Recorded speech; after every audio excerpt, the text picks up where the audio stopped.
अस्सलाम वालेकुम everyone. Hopefully आप सब लोग ठीक होंगे और आपके लेक्चर्स और कोर्सेज वगैरह अच्छे जा रहे होंगे।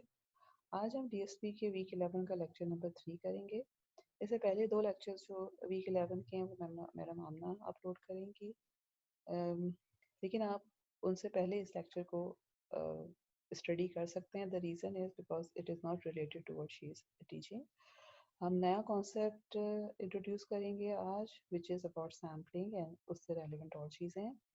सो today we will talk about sampling, aliasing, sampling theorem, frequency spectrum and reconstruction. आज के लेक्चर की तमाम कंटेंट्स जो हैं वो आपके टेक्स्ट बुक के चैप्टर्स नंबर 1 और 6 से लिए गए हैं. So let's start. So now the first question is why sampling? And the answer is because um, in real life most of the signals जो कि नेचर में एग्जिस्ट करते हैं they are analog. For example voice signal है, video signal है, आपका brain signal है. और अगर हम इन सिग्नल्स को प्रोसेस करना चाहते हैं ऑन कंप्यूटर और on any digital processing medium, इनको स्टोर करना चाहते हैं, इनको डिजिटली ट्रांसमिट करना चाहते हैं, उन तमाम केसेस में we need to have samples of दो सिग्नल्स क्योंकि कंटिन्यूस टाइम में डेटा बहुत ज़्यादा होता है. We can not work with that. तो इसके लिए basically we in order to perform all of these processes हम सिग्नल को फ्रॉम एनालॉग टू डिजिटल में कन्वर्ट करते हैं, जिस तरह आपको ये ब्लॉक डायग्राम में नजर आ रहा है. हाउएवर इस चैप्टर में और आज के लेक्चर में we will just talk about the first step जो कि एनालॉग से डिस्क्रीट में कन्वर्ट करना है, not exactly in digital form. Another thing which you need to remember is कि सिर्फ एनालॉग से डिजिटल में कन्वर्ट करना काफ़ी नहीं होता, बल्कि जब हम डिजिटल में कर लेते हैं, प्रोसेसिंग कर लेते हैं, लेकिन and then most of the time we need the analog signal back. For example सबसे जो बहुत ही नॉर्मल एग्जांपल है, बहुत ही कॉमन एग्जांपल है, वो ये है कि when we talk on phone our voice is analog signal. उसको हम डिजिटाइज करते हैं after passing through all of these blocks. Sampler है, क्वांटाइजर है, कोडर है, डिजिटल सिग्नल आ गया. And then after digital signal जब वो कम्युनिकेट होके रिसीविंग एंड पे पहुंच जाता है, तो फिर इन्वर्स प्रोसेस से गुजर के हमारे पास दोबारा एनालॉग सिग्नल रिकंस्ट्रक्ट होता है, क्योंकि रिसीविंग एंड जो है उसको वॉइस सुननी होती है. The receiving end is not concern with samples और डिजिटल सिग्नल. तो इन शॉर्ट सैम्पलिंग जो है that is actually conversion of analog signal into digital form, जैसे हमें यहाँ पे नजर आ रहा है. एनालॉग सिग्नल जो है उसका इंडिपेंडेंट वेरिएबल टी है और वहाँ से हम डिजिटल सिग्नल में कन्वर्ट कर रहे हैं. So in other words what we are saying is कि हम x ऑफ ए टी जो कि एनालॉग सिग्नल है, we are getting x of n from this signal which is actually samples of the signal at every time t seconds. और इसको मैं इस तरह भी लिख सकती हूँ कि x of this is x of t at t equal to n times t, and this n can be from minus infinity to infinity. Okay, number of things जो कि important यहाँ पे explain करना है. एक तो ये कि in this course we will talk about periodic और uniform sampling.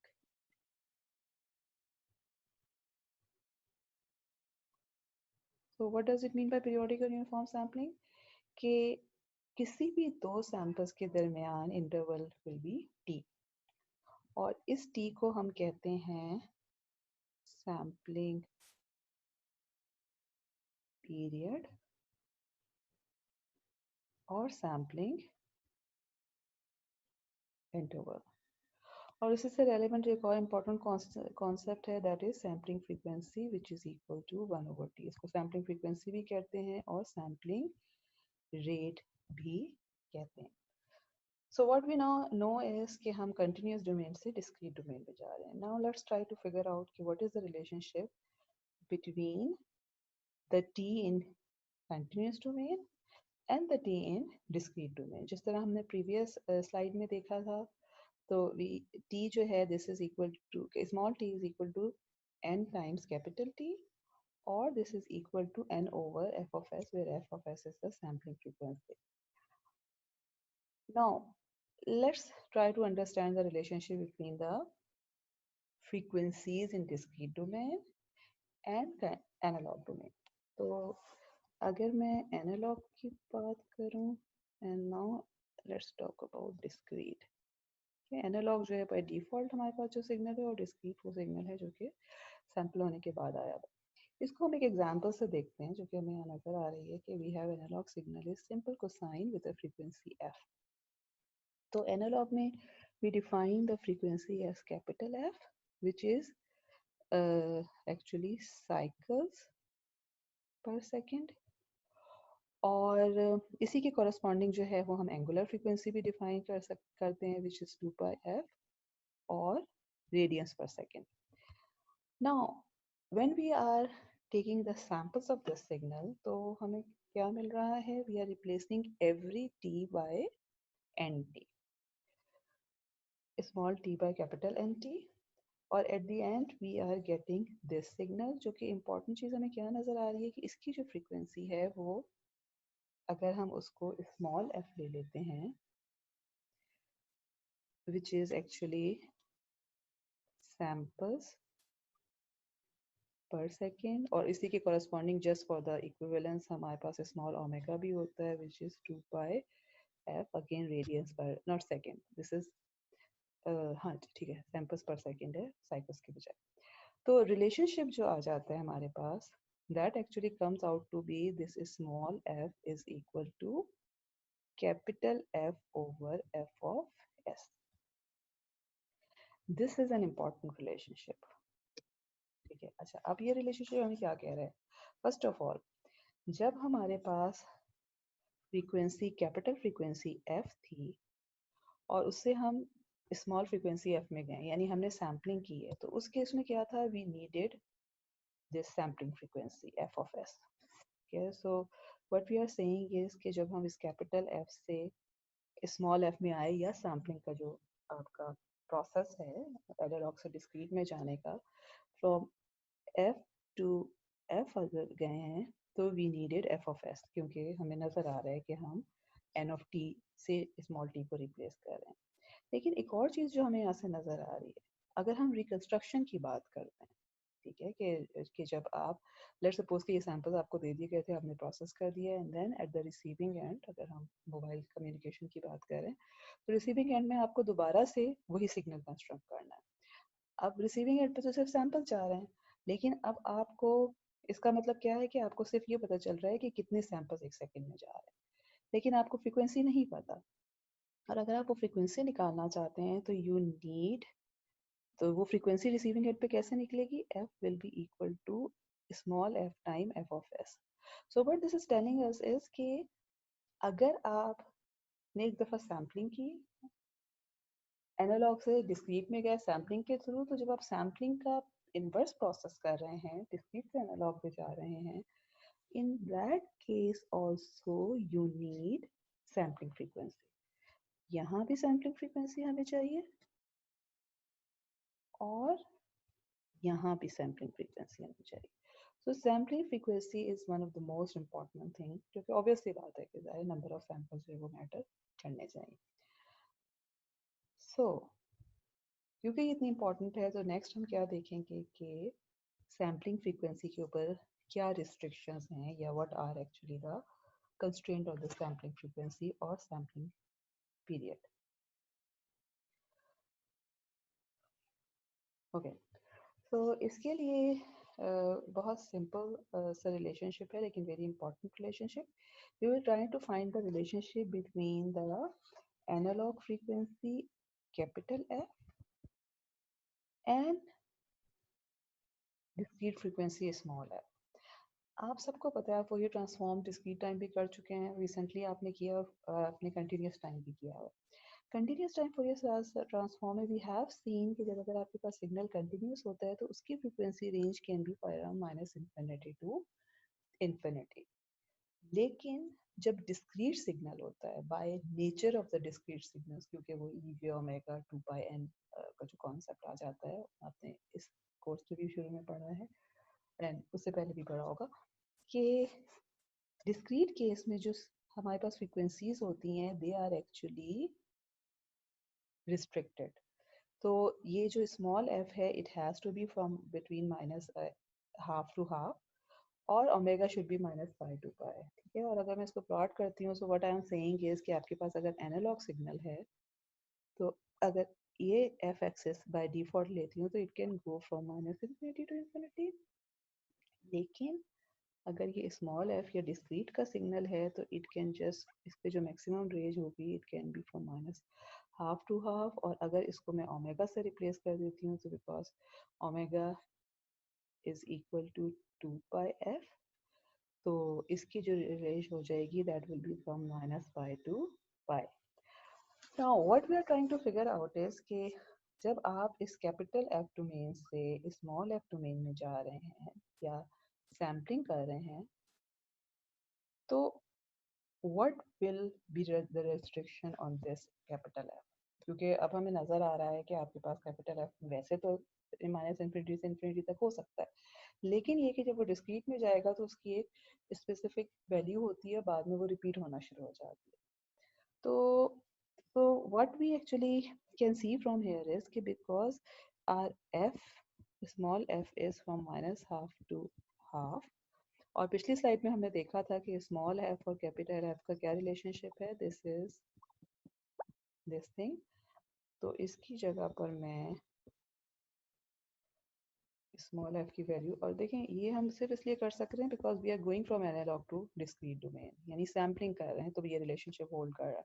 अगर आपके पास कोई सिग्नल है जो कि बाय डिफॉल्ट डिस्क्रीट है, आपको मिला हुआ ही डिस्क्रीट फॉर्म में है, तो उसमें आप ये रिलेशनशिप नहीं कर सकते बिकॉज वो आपने एनालॉग से तो नहीं निकाला हुआ। यहाँ क्योंकि हमने डिराइव किया हुआ है, तो ये रिलेशनशिप हम कर सकते हैं। अच्छा, इसको अगर मैं फर्दर रीअरेंज करती हूँ, तो I get this. This is the most important result, which is telling us कि जब आप एनालॉग से डिस्क्रीट डोमेन में जा रहे हैं, तो जो आपके पास रेंज ऑफ द फ्रीक्वेंसीज, जो range of frequencies in the analog domain है, they have to be between minus fs2 by 2 to fs by 2, ठीक है। अगर इस रेंज से बाहर होगा तो there will be problem, we will see कि क्या प्रॉब्लम होगा, ठीक है। But what you need to remember is कि यहाँ से इस साइड का जो सबसे इम्पोर्टेंट मैसेज है वो क्या है कि अगर हम एनालॉग डोमेन से डिस्क्रीट डोमेन में जा रहे हैं, तो आपके पास एनालॉग सिग्नल जो है, it has to be band limited, यानी उसमें इनफाइनाइट इन फ्रीक्वेंसी रेंजेस नहीं हो सकते। उसकी frequency has to be between minus F S by two to F S by two, या अगर आप एंगुलर फ्रीक्वेंसी की बात करते हैं, तो फिर ये वाला रिलेशनशिप होल्ड करना चाहिए। नेक्स्ट वी विल सी के आप अगर ये रिलेशनशिप होल्ड नहीं करता तो क्या होगा। अच्छा, टू इम्पॉर्टेंट थिंग जो कि मैं शुरू में भूल गई हूँ। एक तो ये कि अभी तक जो लेक्चर है, ये हमने फर्स्ट चैप्टर से किया है, 1.4 में ये सारे के सारे कंटेंट मौजूद हैं। जब हम सिक्स चैप्टर पे स्विच करेंगे, तो फिर we will talk about, I will let you know. दूसरी जो चीज़ इम्पॉर्टेंट है वो ये कि जब आप यहाँ तक पहुँच जाएंगे, तो you need to you need to see table 1.1 of your textbook, क्योंकि उसमें ये जो रिलेशनशिप हमने इस पेज पे डिस्कस किया है between the capital F and the small F और एनालॉग और डिस्क्रीट फ्रीक्वेंसीज का, वो उसमें काफ़ी अच्छा एक्सप्लेन किया हुआ है। वैसे तो खैर आप जाहिर है कि जो भी टॉपिक है, जो सेक्शन है, वो भी आप पढ़ेंगे ही, लेकिन ये टेबल भी ज़रूर देख लीजिएगा। So what we conclude from this slide is कि जो हमारे पास मैक्सिमम फ्रीक्वेंसी हो सकती है, अगर आप एनालॉग से डिस्क्रीट डोमेन में जा रहे हैं या सैम्पलिंग कर रहे हैं, तो maximum frequency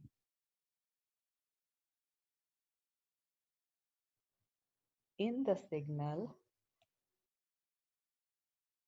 is equal to F S by two. यहाँ से नजर आ रहा है ना कि फ्रीक्वेंसी रेंज क्या होगी, minus F S by two से एफ एस बाई टू होगी, तो minimum minus F S by to है, और maximum F S by to हो जाएगा, ठीक है। This is very important.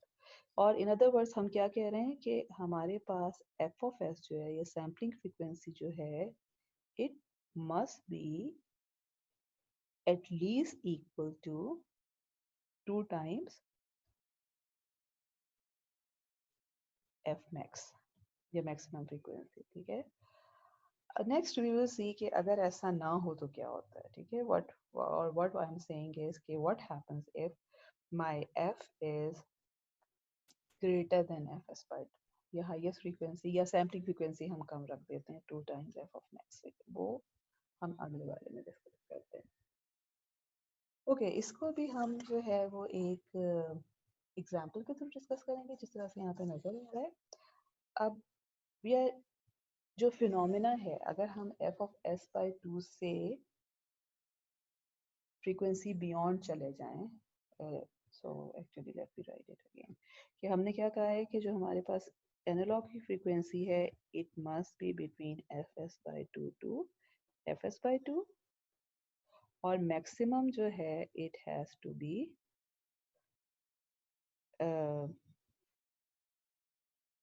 Eight the most F S by two तक जा सकती है फ्रीक्वेंसी, ठीक है। सो अगर हम इससे ज़्यादा फ्रीक्वेंसी पे चले जाते हैं कि आपका एफ मैक्सिमम जो है वो इससे ज़्यादा हो जाता है, तो उस केस में वी सेट से कि एलियासिंग हो रही होती है, जो कि यहाँ पे आपको टॉपिक ऑफ द स्लाइड नजर आ रहा है। So let's try to figure out what actually is aliasing. इसमें हम दो एग्जांपल्स के थ्रू करेंगे। पहली एग्जांपल जो है जिसमें हम ये कहते हैं कि एलियासिंग नहीं है, विच मीन्स कि हमारी जो फ्रीक्वेंसी है, हम यहाँ पे कोसाइन एक सिग्नल ले रहे हैं simple, we are saying is कि इस कोसाइन सिग्नल की जो फ्रीक्वेंसी एफ नॉट है, this is actually between minus F S by two to F S by two, जो कि हमने कंडीशन पीछे निकाली है। इस केस में क्या होता है कि सिंपली हमारे पास जो एक्स ऑफ एन है, अब हमने एक्स ऑफ एन क्या है, X of N is basically X A of N T. इसको आप अगर हम पहले भी कर चुके हैं, तो ये हमारे पास इस फॉर्म में आ जाता है, ठीक है। और इस केस में what we are claiming is कि जो एक्स ऑफ एन होगा उससे आपको दोबारा एक्स ऑफ ए टी मिल सकता है, बिकॉज ये कंडीशन ही होल्ड कर रही है। अच्छा, let's take another example, एक और को साइन ले लेते हैं जिसका फ्रीक्वेंसी जो है एफ ऑफ के है, और इस कोसाइन का जो फ्रीक्वेंसी का जो बेसिकली डिफरेंस है फ्रॉम द फर्स्ट एग्जांपल, वो क्या है कि this is greater than F of S by to, ठीक है। अब ये देखें कि एफ ऑफ के जो है, this is F naught plus K time F of S, where K is from K can be plus minus. तो what okay, so क्या ये कह रहा है कि लेट्स सपोज कि मैं यहाँ पे कहती हूँ कि my K is equal to 1, then in that case what we are saying is कि हमारे पास एफ ऑफ 1 आ रही है, and this is F naught plus F of S, ठीक है। के माइनस वन के लिए F naught minus F of S हो जाएगा, के अगर 2 करते हैं 3 करते हैं तो उसी तरह से। तो what we are saying is कि हमारे पास multiple of sampling frequency add हो रही है, और उससे हमें ये फ्रीक्वेंसी मिल रही है। और ये जो करेक्टरिस्टिक है एफ ऑफ के की, वो ये है कि F of K does not fall between this range, यानी ये जो है हमारे पास minus F of S by two से लेकर एस बाई टू की रेंज में ये नहीं आ रहा है, because of the reason K F of S इसमें ऐड हो रहा है।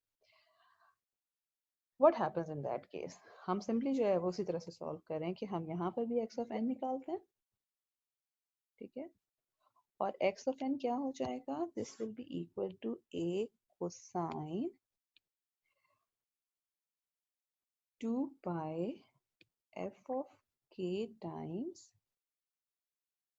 N T plus theta.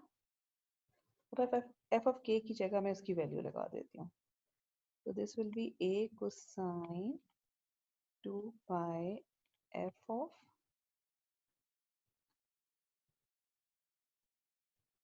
F naught plus k f of s divided by f of s।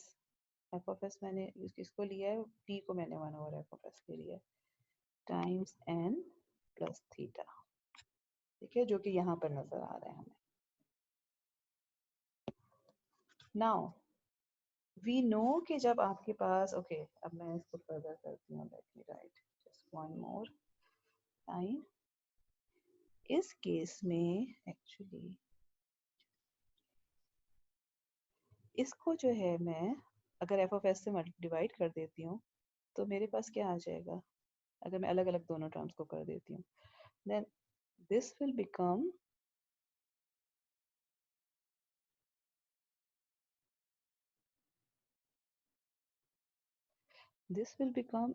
f of naught over f of s and this will be simply k। अब इसको further हम कैसे लिख सकते हैं, this will be equal to a times cosine of 2 pi f naught over f of s n plus 2 pi k n plus theta. अब ये याद रखें जब 2 पाई के एन ऐड हो रहा है तो क्या होता है, we know K cosine of okay we know K cosine of theta plus 2 pi N, K और एन दोनों के दोनों इंटीजर्स हैं, तो इसका मतलब है कि अगर आप किसी इंटीजर से इसको मल्टीप्लाई कर रहे हैं तो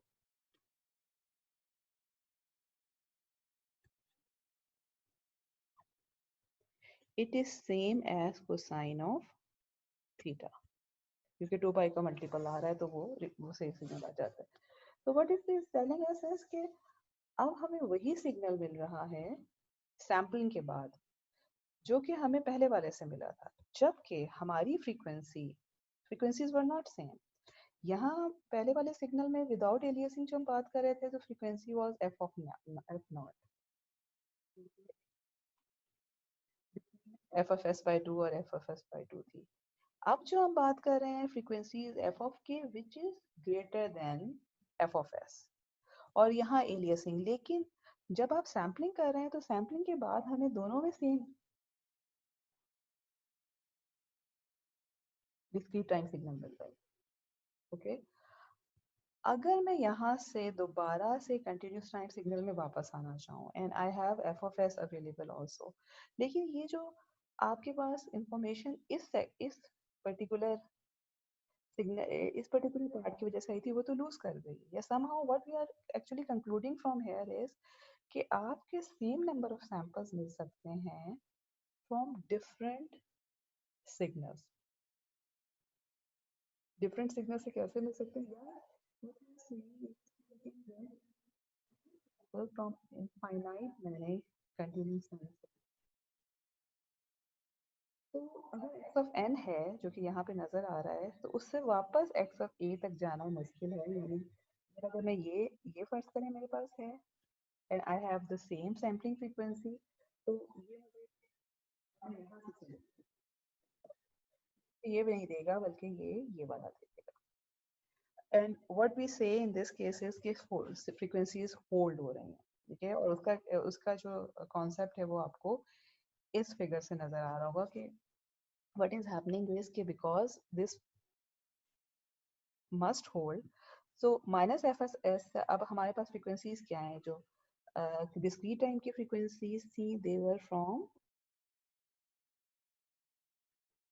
माइनस हाफ टू हाफ और माइनस पाई टू पाई। ठीक है, जिस तरह अब इसमें माइनस पाई टू पाई तक उन्होंने किया हुआ है, माइनस हाफ टू हाफ दोनों चीजें लिखी हुई हैं। कंटिन्यूस टाइम की फ्रीक्वेंसीज क्या है, what we are saying is कि आपके पास जो माइनस एफ ऑफ एस से F F S by minus F F S by two से F F S by two तक की जो फ्रीक्वेंसीज हैं ये मैप हो रही हैं बिटवीन माइनस बाई टू, लेकिन जब इससे ज्यादा कोई फ्रीक्वेंसी आती है it is again mapping in the same range. Why, क्योंकि आपके पास डिस्क्रीट टाइम में इससे ज्यादा फ्रीक्वेंसी रेंज है ही नहीं।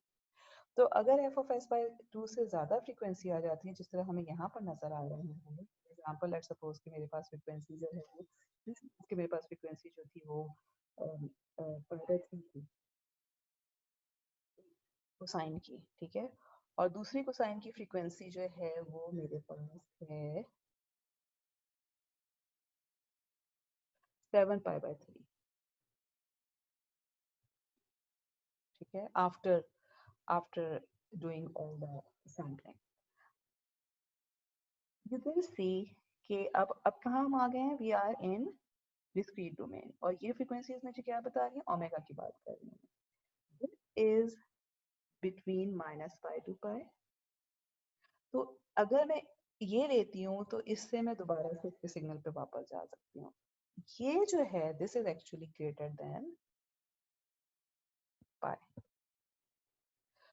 This is actually equal to 2π plus π/3। तो ये अगर फ्रीक्वेंसी होगी, अब ये 2π प्लस π/3 का क्या मतलब है कि ये वाली जो फ्रीक्वेंसी मेरे पास होगी, this will map to plus π/3, यानी इसके कॉरस्पॉन्डिंग जो भी f था, दिस विल मैप टू π/3, जो कि इस रेंज में फॉल कर रहा होगा यहाँ पर। वो देखें आपको फोल्डर का जो यहाँ से नजर आ रहा है कि s/2 तक जो वन जैसे हम s/2 से निकले हैं तो वो चीज़ रिपीट होना शुरू हो गई है। we will do more examples also, जिससे ये चीज़ और क्लियर हो जाएगी। और आगे इमीडिएटली एक एग्जांपल है जो कि सिर्फ फिगर्स की फॉर्म में है, और फिर हम मैथमेटिकली भी करेंगे। ठीक, तो इसमें जो देखें अब क्या हो रहा है कि वी हैव टू सिग्नल्स। एक को जो है वो हमने, अगेन ये आपकी बुक की एग्जांपल है, कि एक का जो है वो हमारे पास सैम्पलिंग जो फ्रीक्वेंसी है that is actually f(1) which is -7/8 hertz, जो कि आपको ये सिग्नल नजर आ रहा है, ठीक है, जिसका मतलब क्या है कि आपके पास 7 साइकिल कंप्लीट हो रहे हैं 8 सेकेंड में, और माइनस का क्या मतलब है कि फेज जो है वो नेगेटिव आपके पास स्टार्ट हो रहा है, ठीक है। दूसरा, और ये कोसाइंस बने हुए हैं फ्रीक्वेंसीज के।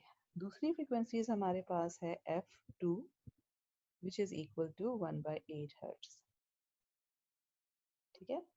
अब इस केस में क्या हो रहा है कि ये वाली जो हमें ये वाला बन रहा है, which means कि एक साइकिल कंप्लीट हो रहा है 8 सेकेंड में। नाउ लेट्स सपोज, अब देखें ये फ्रीक्वेंसीज होना is not a problem. Problem है कि जब आप सैम्पलिंग कर रहे हैं तो आप एफ ऑफ एस को क्या रखना है। लेट्स सपोज कि मैंने एफ ऑफ एस जो है वो 1 हर्ट्ज रखा हुआ है, अगेन जिस तरह ये इस एग्जांपल में है। इसका मतलब क्या है कि हम हर सेकंड के बाद एक सैंपल उठा रहे हैं। इस केस में अब आप देखें एफ ऑफ टू अगर मैं लेती हूँ, एफ ऑफ टू जो है 1/8 है, इट इज एक्चुअली, ये एफ ऑफ टू इज इसमें okay, F of S by to क्या हो जाएगा, 1/2 hertz. F of two is less than F of S by to. इसका मतलब है कि अगर 1 हर्ट्ज सैम्पलिंग रेट से मैं सैंपल करती हूँ इस सिग्नल को जो कि एफ ऑफ टू का है, तो मुझे जो रिकंस्ट्रक्शन होगी that will be the same signal. लेकिन अगर मैं एफ ऑफ 1 को लेती हूँ, ठीक है, अब आप देखें कि माइनस का साइन अगर है तो इसका मतलब सिर्फ क्या है कि आपके पास जो है वो, या ये कि हम ये कह सकते हैं कि it should be greater than minus half, sorry minus F of S by to. तो बेस्ड अपॉन दिस कंडीशन के f needs to be between minus f of s by 2 to fs by 2, we see के ये वाली जो condition है ये fulfil नहीं हो रही है, क्योंकि हमारे पास एफ ऑफ वन जो है वो greater than minus F of S by to है। सॉरी, एफ ऑफ वन जो है this is actually less than minus F of S by to, जबकि उसको ग्रेटर होना चाहिए, बिकॉज एफ ऑफ वन जो है दैट इज -7/8, जबकि minus F of S by two जो है वो -1/2 हो जाएगा। तो इट मीन्स कि अगर इस फ्रीक्वेंसी के साथ मैं एस एफ ऑफ वन वाला सिग्नल जो है वो सैम्पल करती हूँ, तो मुझे रीजेनरेट हो, रिकंस्ट्रक्शन के बाद सेम सिग्नल नहीं मिल रहा होगा। वो यहाँ से नज़र भी आ रहा है। आप देखें, हम अगर एक एक सेकंड के बाद सैंपल्स ले रहे हैं, सैंपल जो है वो हमने यहाँ पे दिया है, 1 सेकंड पे है, 4 सेकंड पे है। तो इसका मतलब है कि अगर हम सैंपल में देखती हूँ तो सैंपल्स किस तरह से हैं, 0 पे एक है, ठीक है, फिर 1 सेकंड पे एक सैंपल है, मेरे पास ये सैंपल आ रहे हैं, 2 सेकंड पर है, 3 पर है, 4 पे 0 है, 5 पर है, 6 पर है और 7 पर है। अब इसका मतलब है कि एक्स ऑफ एन, मुझे दोनों केसेस में एक्स ऑफ एन जो है वो ये मिल रहा है। अगर फर्ज करें कि मैं आपसे वैसे ही कहती हूँ कि इनको इसको जो है फिल इन द ब्लैंक करके कोई आप बनाना चाहें, साइनोसाइड बनाएं, तो जो लॉजिकल है वो आप क्या करेंगे? अगर आप फिल करेंगे तो आप कैसे फिल करेंगे? साइनोसाइड अगर आपको पता भी है तो आप इस तरह फिल करेंगे। आप कभी भी ये जो बीच में मिसिंग इंफॉर्मेशन है, ये वाली जो इन्फॉर्मेशन है, ये जो सारे साइकिल्स मिसिंग हैं जो कि हमारे पास हायर फ्रिक्वेंसी वाले, तो वो उसको नहीं रिट्रीव कर सकते क्योंकि उसकी इन्फॉर्मेशन हमने लूज कर दी। वाई? बिकॉज हमारे पास जो है वो बेसिकली ये वाली कंडीशन होल्ड नहीं कर रही है, ठीक है। और इन अदर वर्ड्स, अगर मैं इन दोनों एफ ऑफ वन और एफ ऑफ टू का रिलेशनशिप देखूँ तो I can see from here मेरा एफ ऑफ वन जो है that is actually F of actually two जो है, this is actually f of 1 minus f of s. Okay, which means कि हम मेरे पास जो सेकेंड वाला हायर फ्रीक्वेंसी है, this is obtained by adding a multiple of f of s। ठीक है, इस केस में क्या है, k इज -1, तो -1 टाइम्स f of s को मैंने ऐड करके मेरे पास f of 2 आ रहा है, विच मीन्स कि highest frequency is an alias of the lower frequency which is frequency of 1/8। तो वो जब आप अगर उसमें से एक्सोफाइन लेके दोबारा से अगर रिकंस्ट्रक्ट करना चाहें तो वो -7/8 के कोसाइन के बजाय 1/8 के कोसाइन पे मैप करेगा। Okay, let's do another example. Again ये आपकी बुक की एग्जांपल है, लेकिन before we move forward I would advise you कि इस स्टेप पे आप थोड़ी देर जो है वो लेक्चर को नोट करके एग्जांपल 1.4.1 जो है वो खुद से करने की कोशिश कीजिएगा। And let's move to the next example. This is example 1.4.2. This is a simple example लेकिन काफी important example है। Okay, so इस example में okay, let me write the signal. We are given the signal x of 8t, which is equal to 3 cosine 100 pi t. Okay, let me write it, cosine 2 pi times 50t। ठीक है, सबसे पहले मैं basically F निकालना चाह रही हूँ, capital F. तो हमें पता है कि सिग्नल्स कैसे होते हैं, 2 पाई एफ ऑफ टी, तो यहाँ से एफ जो है वो मेरे पास 50 हर्ट्ज आ गया।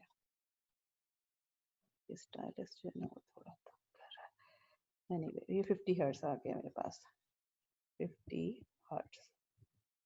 उप्स, अच्छा, now the first part is what can be the minimum sampling rate. अब आप देखें सैम्पलिंग रेट में हमने क्या कहा था, एफ ऑफ एस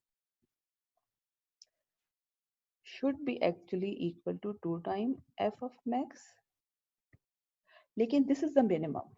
ठीक है, हम आगे जाके देखेंगे कि क्यों this is the minimum, but for the time being ये याद रखें कि तो इस केस में हमारे पास f of max क्या है, एक ही तो फ्रीक्वेंसी है which is 50 hertz। this is f of x। तो इसका मतलब क्या है कि हमारे पास मिनिमम सैम्पलिंग फ्रीक्वेंसी 100 हर्ट्ज होनी चाहिए। ये तो एक का सिंपल सा आंसर हो गया एलियसिंग को अवॉइड करने के लिए। सेकेंड पार्ट है, what happens if your f of s is 200 hertz?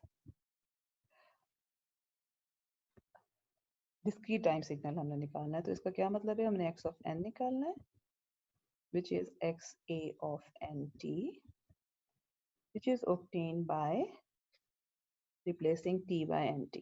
ठीक है, इसको हम सॉल्व करते हैं तो ये हो जाएगा 3 cosine 2 pi 50/200 nt। Okay, which actually turns out to be 3 cosine pi by 2n। So with sampling frequency of for 200 Hz, x of n is equal to 3 cosine pi by 2n। अब इसमें देखिए important चीज क्या है कि ये जो frequency यहाँ पर आ रही है this is between minus pi and pi, तो इससे आपको अंदाजा हो जाना चाहिए कि एलियासिंग नहीं होगी, और वो वैसे भी अंदाजा हो रहा है क्योंकि आपकी सैम्पलिंग फ्रीक्वेंसी जो है वो मिनिमम सैम्पलिंग फ्रीक्वेंसी से ज्यादा है which is greater then 100 hertz. तो हमें यहाँ से भी अंदाजा हो रहा है, लेकिन ये कि इस केस में हमारे पास जो भी सैम्पल के बाद सिग्नल आ रहा होगा उसमें भी हमेशा जो एंगल होगा वो पाई माइनस पाई से पाई के दरमियान होगा। Okay, let's move to the second part कि सेकंड में क्या होगा, सॉरी सी पार्ट। अब सी पार्ट में क्या कह रहे हैं ये कि सेम सिग्नल है लेकिन एफ ऑफ एस जो है this is actually equal to 75 hertz. इसका क्या मतलब है कि हमारे पास अब मेरे पास एक्स ऑफ एन क्या आ जाएगा, मैं पूरा प्रोसेस नहीं करती, so let me just right it.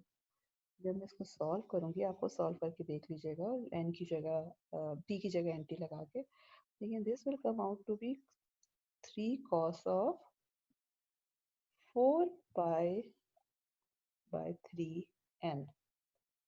अब ये देखें यहाँ से फौरन पता चल रहा है कि दिस इज ग्रेटर देन पाई, इसका मतलब है कि एलियासिंग हो रही है यहाँ पर। ठीक है, और इसको मैं कैसे लिख सकती हूँ, I can further write it as 3 cos of 2 pi minus pi by 3n which is actually equal to 3 cos of pi by 3n। So what does it mean कि अब मेरे पास जो सिग्नल है मुझे मिल तो रही है हायर फ्रीक्वेंसी कंपोनेंट, लेकिन वो बेसिकली अब जो मुझे x ऑफ n मिल रहा होगा this will be equal to cosine of pi by 3n, because ये फ्रीक्वेंसी है जो कि बिटवीन माइनस पाई और पाई फॉल करती है। Now let's do the last part, what is the frequency f। हाँ, अब हमारे पास इसका क्या मतलब है, यहाँ से तो हमें ये पता चल गया कि एलियासिंग हुई हुई है। एलियासिंग का क्या मतलब है कि अब हमारे पास फ्रीक्वेंसी जो है वो पाई बाय 4 पाई बाय 3 जो है, यानी फ्रीक्वेंसी जो है वो ग्रेटर देन पाई थी, तो it it falls between minus pi to pi जो कि पाई बाय 3 आ गई है। अब द क्वेश्चन इज कि एफ की फॉर्म में ये फ्रीक्वेंसी क्या बन रही होगी। ठीक है, अब देखें हमें ये चीज़ तो यहाँ से भी नजर आ रही है कि एफ एस जो है अगर 75 है तो जो फ्रीक्वेंसी जिसको ये रिलायबली विदाउट एलियासिंग हैंडल कर सकता है it has to be minus 75/2 से लेकर 75/2।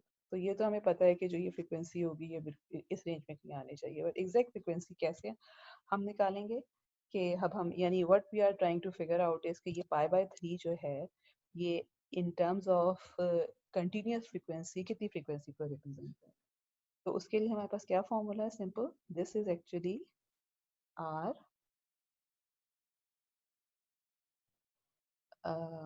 जी।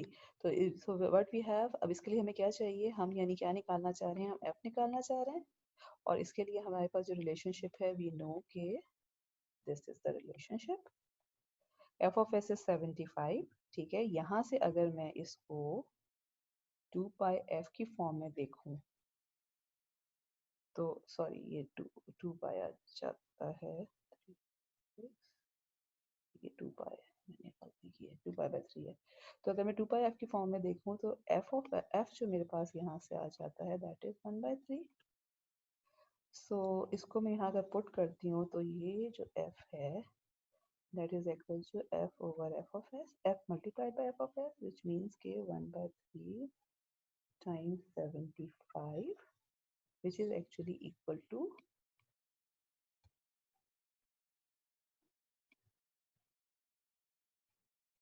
25 hertz.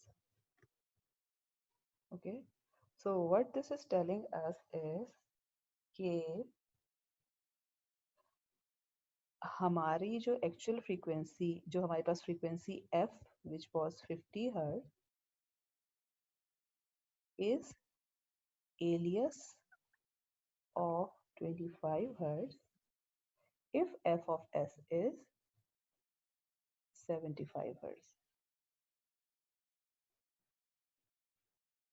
Okay, okay. अब यहाँ तक we have talked about frequencies, लेकिन सिग्नल को हम टाइम में ले रहे हैं, ठीक है, और टाइम से ही फिर हम देख रहे हैं कि फ्रीक्वेंसीज का क्या रिलेशनशिप हो रहा है. We are not going in the Fourier transform or spectrum of the signal.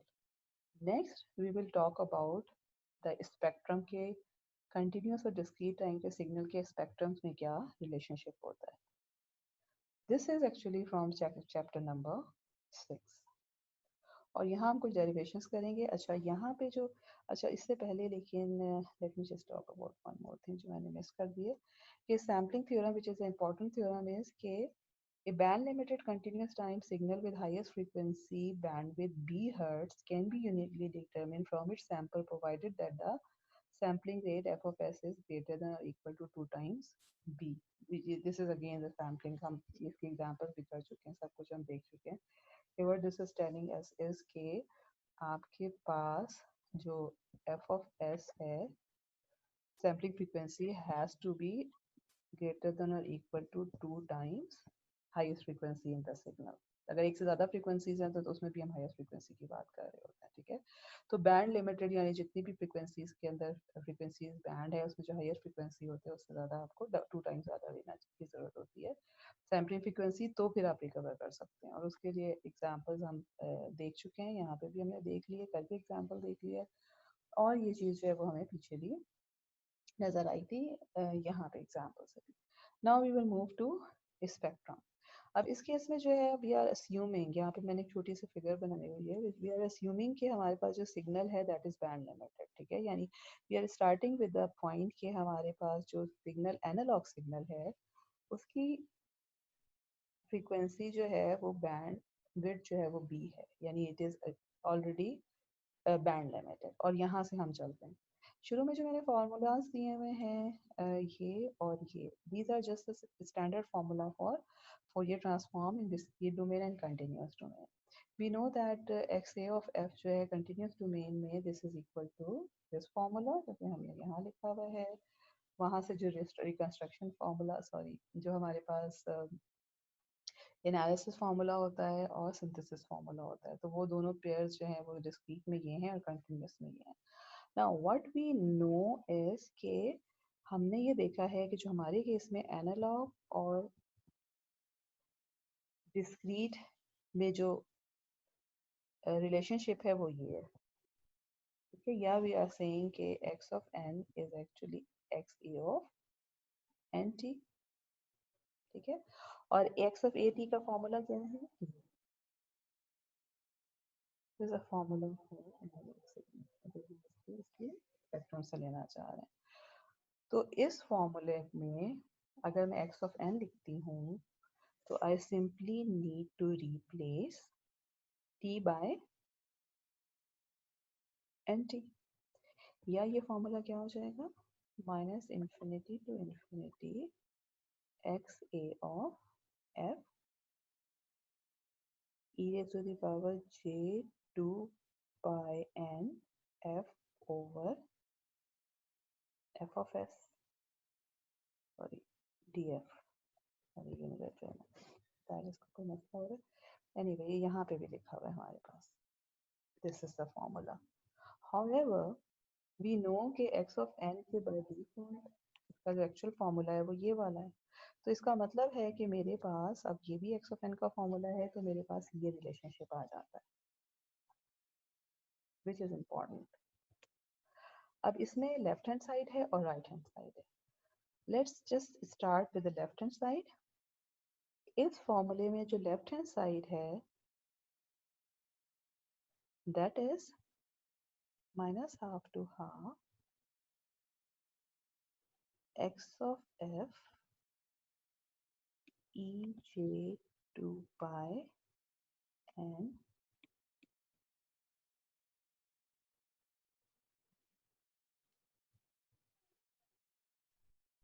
जी।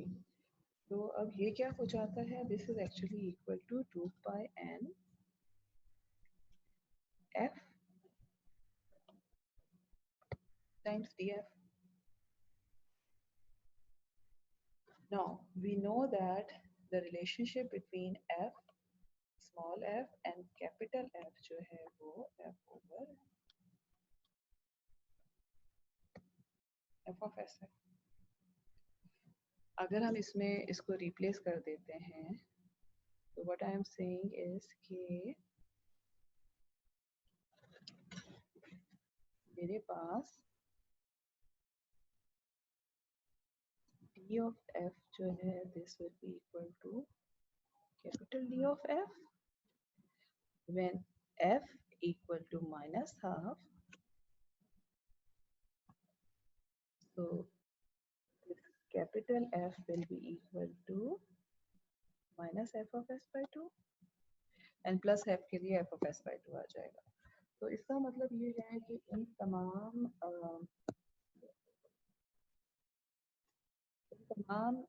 जो है वो रिप्लेसमेंट सॉरी ये तमाम की तमाम जो कंप्यूटेशन के बाद मेरे पास लेफ्ट हैंड साइड ये बन जाएगी।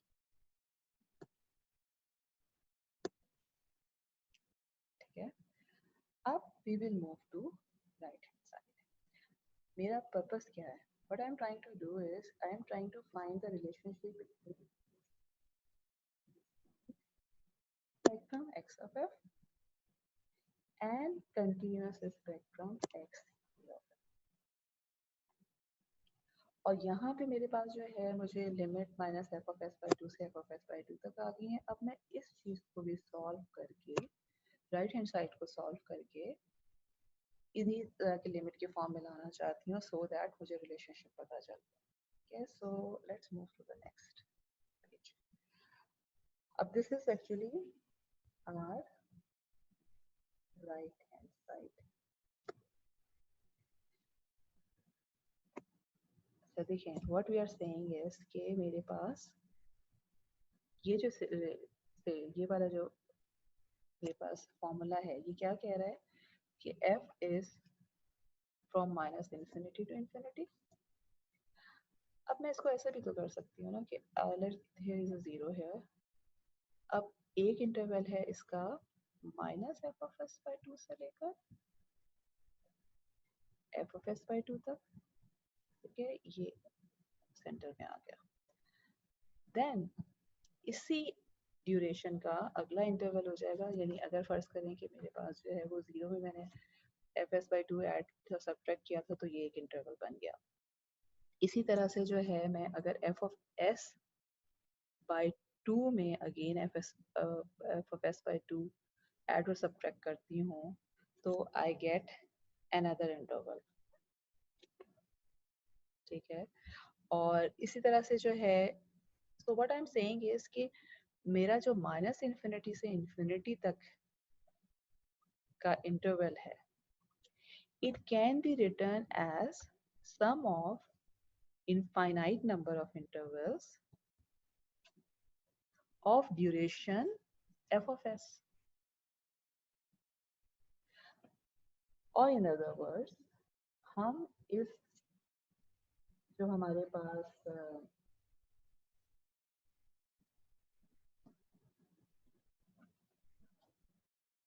what we are saying is कि हमारे पास माइनस इन्फिनिटी से इन्फिनिटी वाली जो इंटेग्रल है it is actually equal to k from minus infinity to infinity integral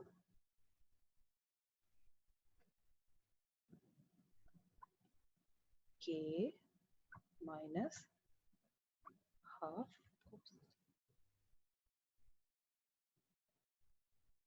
k minus half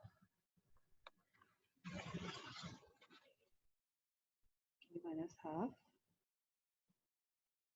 f of s to k plus half f of s.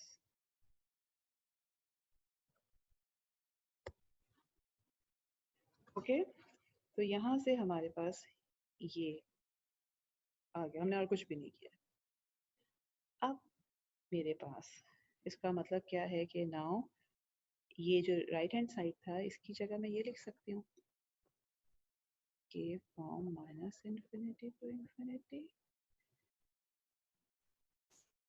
k minus half f of s to k plus half f of s x a f e j 2 pi n f over f of s df.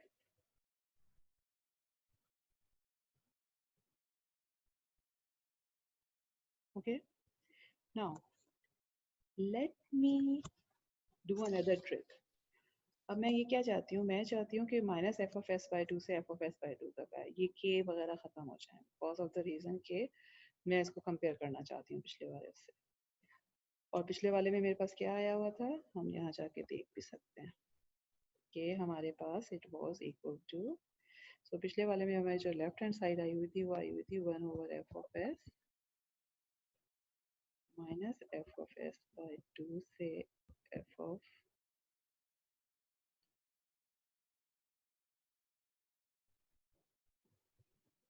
Minus F of S by two से F of S by two X of F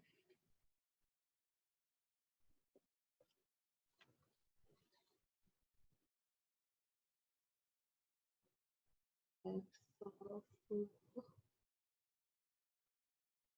F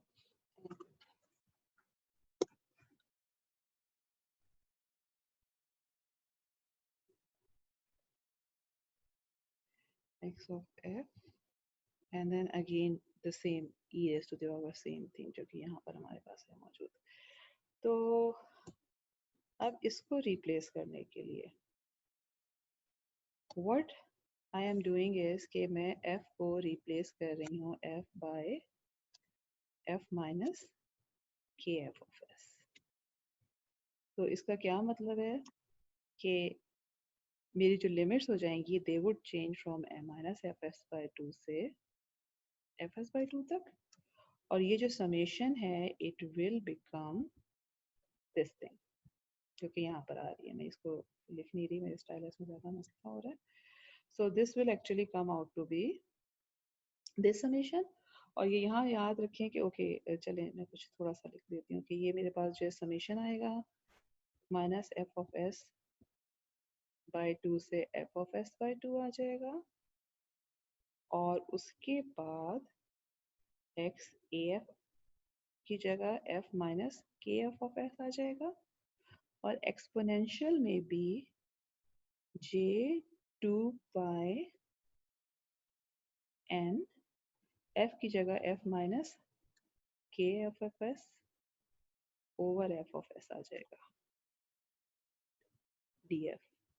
जब इसको आप solve करेंगे ना तो you will get the same exact this thing again, क्योंकि exponential है multiple of के टू पाई का मल्टीपल आ जाएगा जो कि सेम बन जाता है, ठीक है।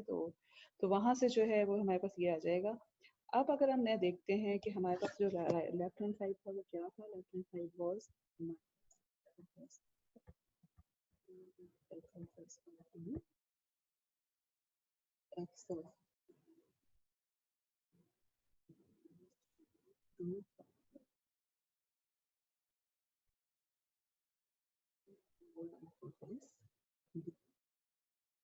देखें कि इन दोनों को अगर हम कंपेयर करते हैं साइड्स को, तो हमारे पास जो है वो x of a turns out to be this thing, और यहाँ पे एक 1 over f of s भी था। पिछले वाले से देख लीजिएगा, बुक में भी मौजूद है। सॉरी, मेरे स्टाइल बहुत ज़्यादा मसला करना शुरू हो गया, तो मे भी मैं लेक्चर थोड़ा सा रोक दूंगी। लेकिन एनीवे, तो यहाँ से जो है वो हमें क्या मिल रहा है कि जो discrete टाइम सिग्नल है that is actually equal to sum of continuous time signals की कॉपीज जो कि यहाँ पे बनी हुई है। ठीक है, तो अब हम क्या कह रहे थे कि अब देखें ये जो है ये तो हमारे पास एक्चुअल केस है कि सिग्नल है x ऑफ ए टी और इसका ये फोरियर ट्रांसफॉर्म है एक्स ए ऑफ एफ। अब हमने यहाँ से सैम्पलिंग की है, X A of N T लिया है। अच्छा, this is actually something important, हाँ इसको यहाँ पे ये रोक देंगे। हमारे पास ये एक्स ए ऑफ एफ है, एक्स एफ, ठीक है। अब क्या हो रहा है यहाँ से, क्या हमें पता चल रहा है हर एफ ऑफ एस पे इसका कॉपी बन रही है। नाउ लेट्स सपोज कि मेरा एफ ऑफ एस जो है to start with this is equal to 2 times B. तो इसका क्या मतलब है, I have this copy minus B to B तक and I have a copy at F of S. अब क्योंकि ये 2 टाइम्स बी है तो इसका मतलब है ये डिस्टेंस भी बी हो जाएगा, बिकॉज यहाँ से यहाँ तक तो ऑलरेडी बी है। सॉरी, ये मैंने यहाँ पे लिख दिया है, मुझे यहाँ पे लिखना चाहिए था। तो इसका क्या मतलब है, इस तरह से मेरे पास बन रहा है, ठीक है। बिकॉज अब ये कहाँ जा रहा है, अगर सेंटर बी पर है तो ये जा रहा होगा, ये पॉइंट क्या होगा, F S minus B, center F पर, एफ ऑफ एस पर, और this will be F of S plus B. Similarly यहाँ माइनस एफ ऑफ एस पे जो बनेगा it will be something like this, और स्केलिंग जो है वो 1 ओवर एफ ऑफ एस से होगी। स्केलिंग जो है वो उसकी हम खरीदी ज़्यादा अभी बात नहीं कर रहे, वी आर कंसर्न के क्या हो रहा हो। अब अगर मैं अगला केस लेती हूँ कि एफ ऑफ एस इज, या इसी के साथ में कर देती हूँ कि एफ, या अगला ले लेते हैं, चले just to make it clear कि F of S is greater than 2b, तो उस केस में क्या हो रहा होगा। अब ये कॉपीज जो बन रही होंगी हमारे पास, कुछ मैं थोड़ा सा अब जो मेरे पास कॉपीज बन रही होंगी एक सेंटर में, अब ये एफ ऑफ एस जो है ये 2 से बाहर होगा, तो इसका मतलब है वो दूर दूर कॉपीज बन जाएंगी इस तरह से करके। इन दोनों केसेस में अब आप देखें, यहाँ से जो इम्पोर्टेंट चीज हमें नजर आ रही है कि जब हम स्पेक्ट्रम देख रहे हैं, जो हमारे पास सेंटर में स्पेक्ट्रम बन रहा है, अगर मैं इसको किसी तरह से एक्सट्रैक्ट कर सकूं, तो this is the exact spectrum जो कि हमारा एक्स ए ऑफ एफ है, सिर्फ ये केस की जो है वो स्केलिंग हुई हुई है। सो इट मीन्स कि अगर हमारे पास sampling frequency equal to 2b है या ग्रेटर देन 2b है, तो ये स्पेक्ट्रम एक्सट्रैक्ट हो जाएगा। इट मीन्स कि सैम्पलिंग फ्रीक्वेंसी है वो सेम हो जाएगी। What happens if f of s is less than 2b?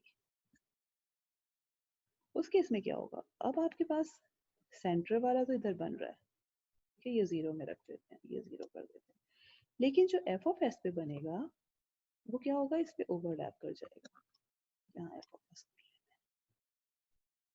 And similarly ये भी ओवरलैप करेगा। अब इस केस में आप देखें कि जो सेंट्रल वाला स्पेक्ट्रम है, ये यहाँ पे फिगर ज्यादा क्लियर आ रही है, ये जो ये इस तरह ओवरलैप हो जाएगा। So this is actually the case when f of s is greater than 2b. This is the case when f of s is less than 2b. अब इस केस में जो स्पेक्ट्रम है वो मेरे पास इस तरह आ जाएगा, क्योंकि ये जो बीच की चीज है ना वो यूं हो जाएगी, फ्लैट आ जाएगी, तो कैंसिल करेंगे उसे का इफेक्ट। और इस केस में आपको नजर आ रहा है कि अगर मैं इसको सेंटर वाला कर भी लूँ, ये वाला एक्सट्रैक्ट, तो it will not give me the actual signal के अगर मैं इसको यानी इसका मतलब क्या है कि सैंपल अगर मैंने बहुत दूर दूर ले लिए हैं तो जो रिकंस्ट्रक्टेड सिग्नल होगा वो एक्चुअल वाला नहीं मिल रहा होगा, ठीक है।